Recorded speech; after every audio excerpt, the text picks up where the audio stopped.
দীর্ঘ লড়াই এবং দীর্ঘ প্রতীক্ষার পর সেই শুভক্ষণ কিন্তু আর মাত্র কয়েকটা মুহূর্ত আমরা বলতে পারি হতে যাচ্ছে অযোধ্যায় রাম মন্দিরের উদ্বোধন এবং রামলালার প্রাণ প্রতিষ্ঠা। কি বলবেন স্যার? খুবই আনন্দের বিষয়।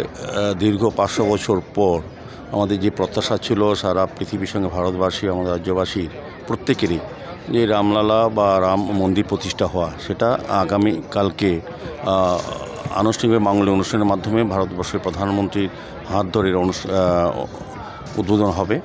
তা সেই উপলক্ষে সারা দেশে বিভিন্ন মন্দির, দেবালয়, সবখানেই কিন্তু পুজো অর্চনা, আরতি, যজ্ঞ চলছে। আগামীকালকেও চলবে, সারা রাজ্যব্যাপী যজ্ঞ হবে।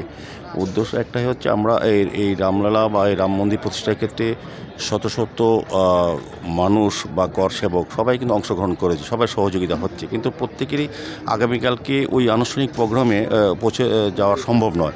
সে কারণে আমাদের বিভিন্ন পূজা অর্চনার মাধ্যমে এবং স্বচ্ছ ভারত অভিযানের মাধ্যমে 7 দিনব্যাপী আমরা কিন্তু রামের স্পর্শ পেতে চলছি। তো আগামীকালকে আমাদের বহু আকাঙ্ক্ষিত, বিশেষ করে হিন্দু সনাতন ধর্মের হোক, রাম সবার, শুধুমাত্র কোনো ব্যক্তি বা প্রতিষ্ঠান বা কারণ নয়, রাম সবার। সেটা আগামীকালকে বিশেষ দিন, আমাদের প্রত্যেকের জীবনের ক্ষেত্রে একটা বিশেষ দিন। পরম পুরুষ, পরাক্রান্ত পুরুষ আমি বলবো, আর মর্যাদা পুরুষ ভগবান রামচন্দ্রের যে অভিষেক হচ্ছে, এটা আমরা মনে হচ্ছে আগামীকালকে প্রত্যেকটি বাড়িতেই রামচন্দ্র আসবেন। ঠিক বলুন। আচ্ছা স্যার, একটা উৎসব বা মহোৎসব বলা যেতে পারে। আর আপনি বললেন যে আমাদের সবার রাম দেখা যাচ্ছে যে এই রাম জন্মভূমির উদ্বোধনকে কেন্দ্র করে শুধু কিন্তু আমাদের দেশেই নয়, দেশের বাইরেও প্রচণ্ড রকম উচ্ছ্বাস দেখা যাচ্ছে। দেশের বাইরেও অন্যান্য দেশও কিন্তু বিভিন্ন কর্মসূচি হাতে নিয়েছে। একজন ভারতবাসী হিসেবে কেমন লাগছে? খুবই গর্ববোধ করছি যে আমাদের রামদেবকে নিয়ে, রামচন্দ্রকে নিয়ে সারা বিশ্ব উত্তাল, আমি বলবো উত্তাল। সারা দেশেই, সারা পৃথিবীতে বিভিন্ন জায়গায় বিভিন্ন অনুষ্ঠান হচ্ছে, মাঙ্গলিক অনুষ্ঠান হচ্ছে, পূজা অর্চনা, আরতি, যজ্ঞ হচ্ছে।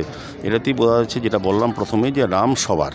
তো এই কারণে খুব গর্ববোধ করছি একজন ভারতীয় হিসাবে, একদম হিন্দু নাগরিক হিসেবে আমি বলবো যে আমার খুব ভালো লাগছে। কালকের দিনটা কিভাবে কাটাচ্ছেন?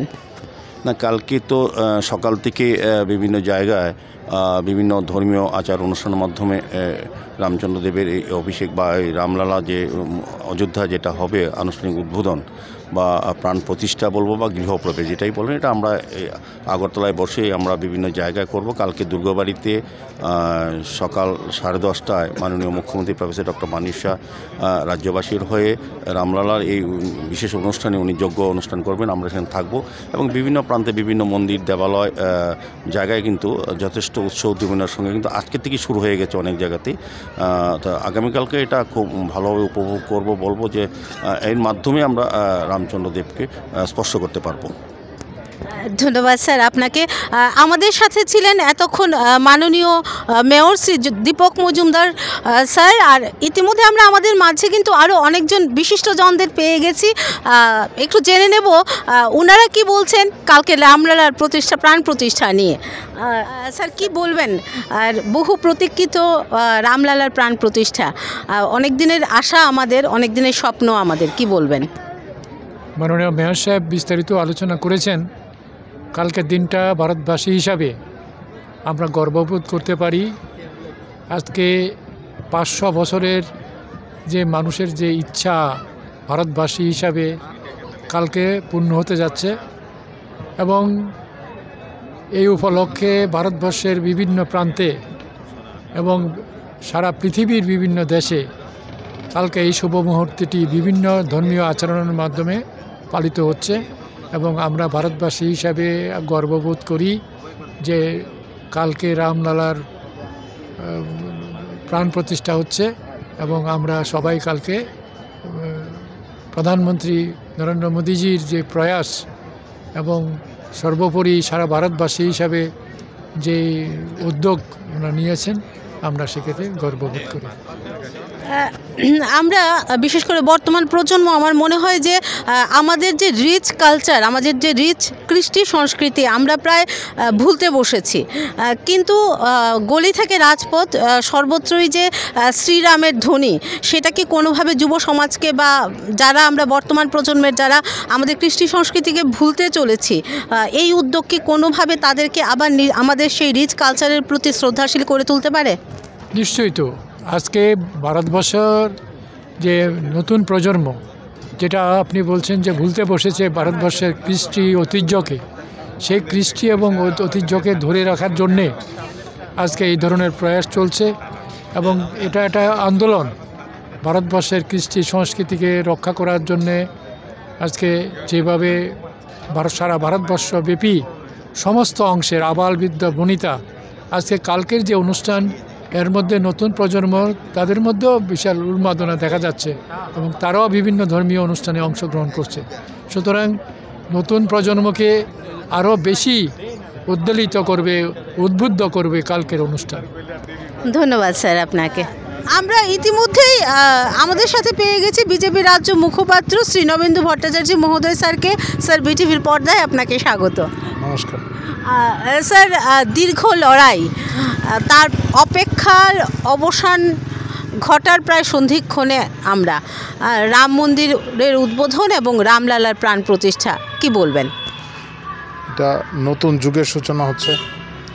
এটা হচ্ছে ভারতের তথা সমগ্র বিশ্বের নবোত্থানের যুগ।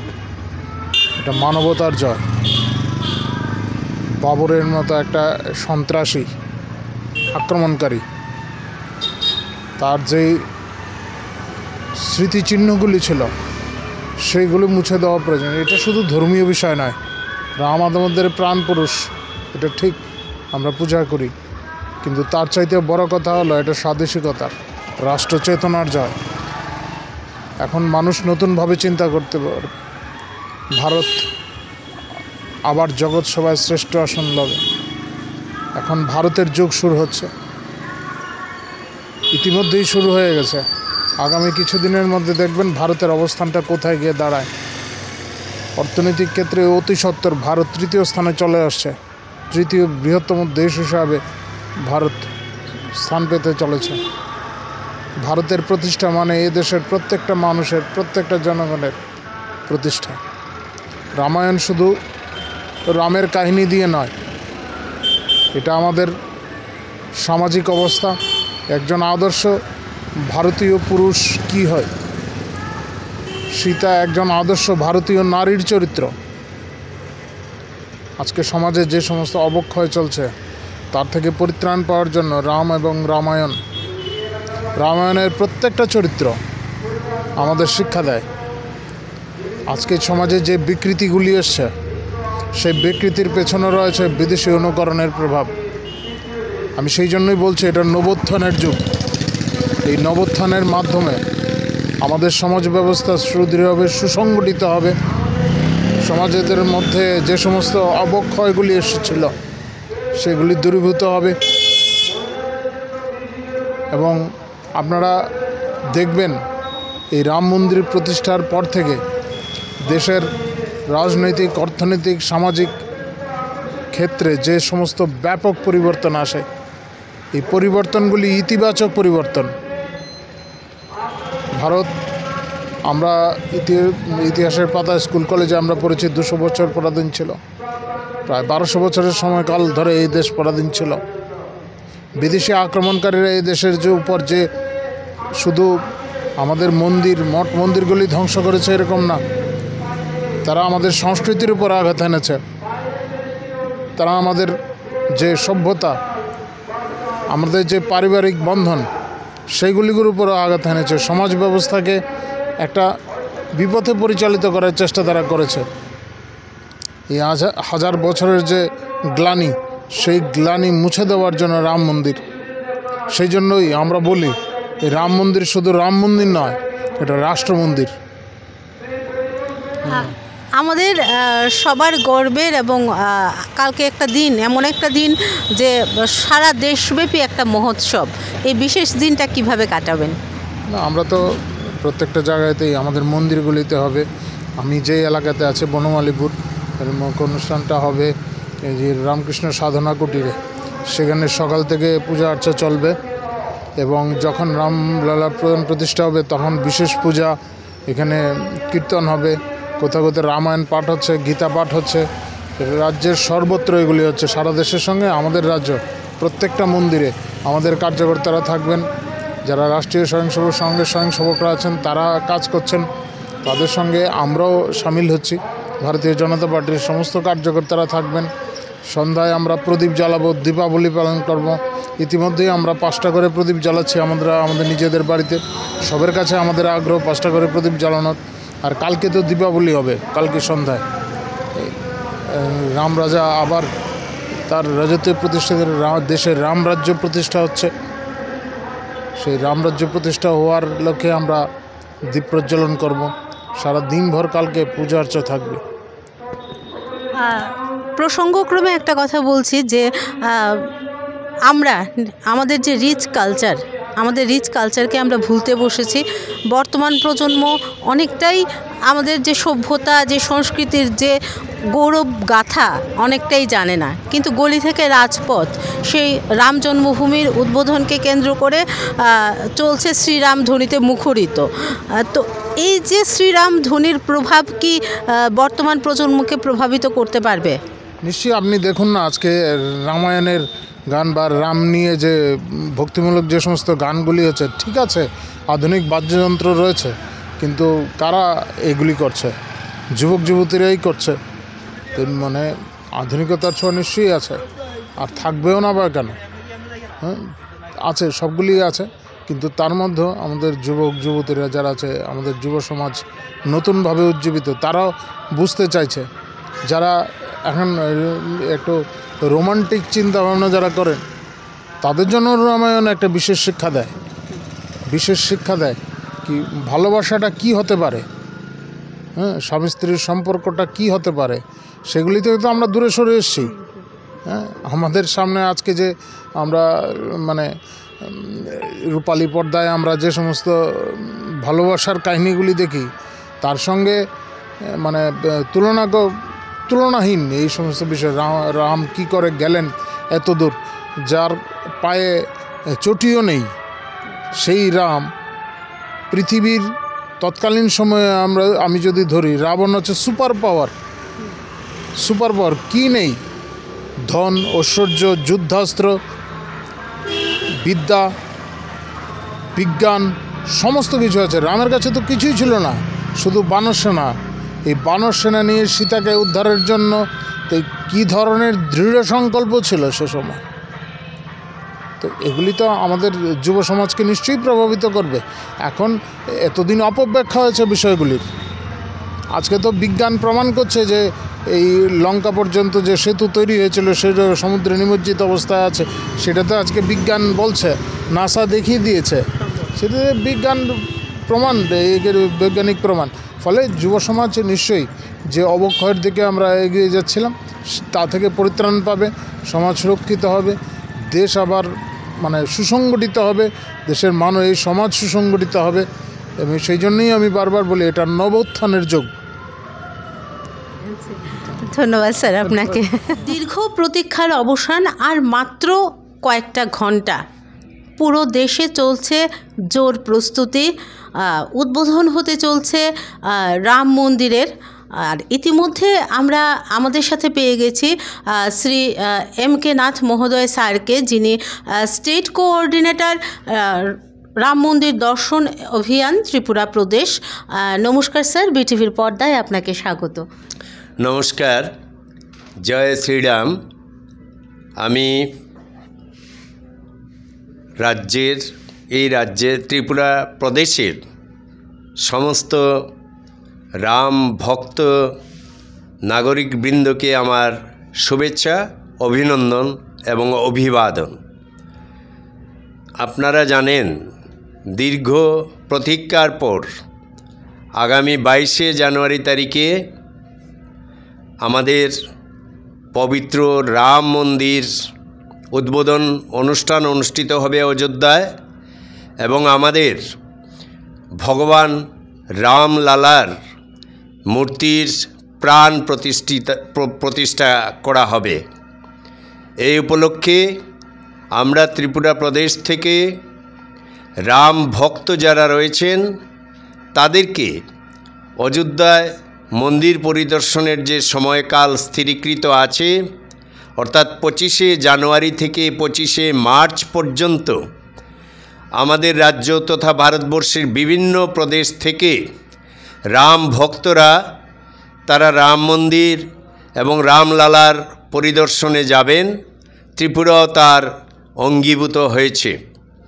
আমাদের এখান থেকে আগামী 31শে জানুয়ারি একটি ট্রেন, আস্থা ট্রেন নাম দেওয়া হয়েছে, বিশেষ এক্সপ্রেস ট্রেন।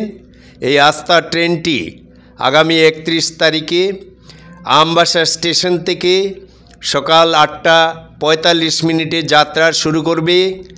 আমাদের ত্রিপুরা প্রদেশের রাম ভক্ত যারা রয়েছেন তারা এই ট্রেনে সওয়ারি হবেন। তারা রাম ভজন, রামলীলা ইত্যাদি তারা চর্চা করে অযোধ্যায় গিয়ে পৌঁছাবেন 1 তারিখ রাত্রে। তারা সেখানে অবস্থান করবেন। তারা রাম মন্দির দর্শন এবং রামলালার তারা মূর্তি পূজা করবেন। করে তারা দর্শন শেষে এবং আরও অন্যান্য যে ওখানে রয়েছে হনুমান ঘড়ি, তারপরে সরজু নদীর তীরে যে প্রদীপ আরতি, সন্ধ্যা আরতি, সেটা তারা অবলোকন করে আবার তারা ফিরে আসবেন 4 তারিখে আমবাসাতে। এইভাবে আমাদের ত্রিপুরা প্রদেশ থেকে 3টি আস্থা ট্রেন, পরবর্তী সময়ে একটি ট্রেন যাবে 21শে ফেব্রুয়ারি, পরবর্তী সময়ে আরেকটি ট্রেন যাবে 27শে ফেব্রুয়ারি। এইভাবে 3টি ট্রেন আমাদের এই রাজ্য থেকে রাম ভক্তদেরকে নিয়ে অযোধ্যা অভিমুখে যাবে এবং সেখানে তাদেরকে রাম মন্দির এবং রামলালা, ভগবান রামলালা রয়েছেন, সেখানে তাদের দর্শন শেষে তাদেরকে নিয়ে আসবেন। আমি এই রাজ্যের, এই প্রদেশের আমি সব রাম ভক্ত যারা রয়েছেন, সাধারণ নাগরিকবৃন্দ যারা রয়েছেন, তাদেরকে এই রাম উৎসবে এবং রাম মন্দির পরিদর্শন যে অভিযান রয়েছে তাদের সামিল হওয়ার জন্য আমি আহ্বান রাখছি। জয় শ্রীরাম, জয় জয় শ্রীরাম। নমস্কার। 22শে জানুয়ারি সমগ্র দেশে একটা মহোৎসব, একটা মহা উৎসবের দিন 22শে জানুয়ারি দিনটি। কিভাবে কাটাবেন কালকের দিনটা? কালকের দিন আমাদের কাছে একটি পবিত্রতম দিন। এই দিনটি বহু প্রতীক্ষিত একটি ঐতিহাসিক দিন। এই দিনটি শুভ প্রভাত ফেরি, শোভাযাত্রা ইত্যাদির মাধ্যমে শুরু হবে। আপনারা শুনেছেন যে ইতিমধ্যেই আমরা বিভিন্ন মন্দির ইত্যাদি, যে আশ্রম ইত্যাদি আমরা পরিষ্কার পরিচ্ছন্ন করা হয়েছে।